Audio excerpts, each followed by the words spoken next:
Pada kesempatan ini saya akan merespon permintaan pemirsa agar saya membacakan nas hadis tentang fadilah lebih cepat ke masjid pada hari Jumat. Nas hadis itu diriwayatkan oleh Al-Imam Al-Bukhari dan Al-Imam Muslim.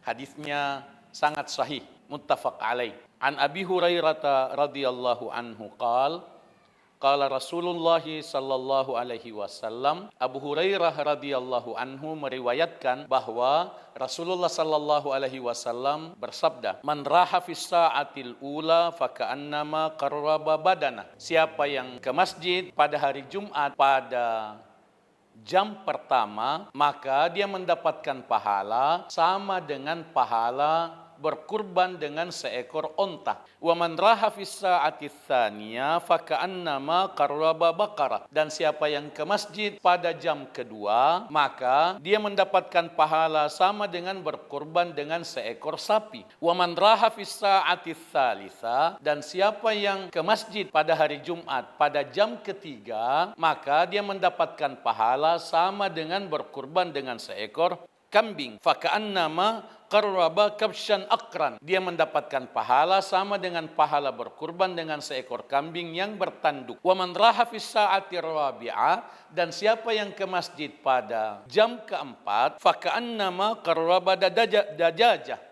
Maka dia mendapatkan pahala sama kalau dia berkorban dengan seekor ayam betina. Wa man raha fis sa'atil khamisah. Dan siapa yang ke masjid pada hari Jumat pada jam kelima, faka'annama qarraba baydah.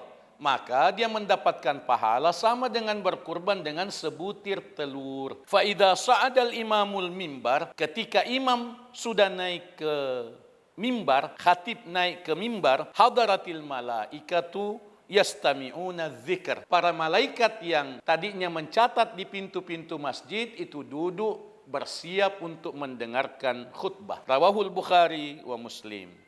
Diriwayatkan oleh Al-Imamul Bukhari dan Muslim. Demikian nas dan terjemahan hadis tentang keutamaan ke masjid pada hari Jumat, bercepat-cepat ke masjid pada hari Jumat.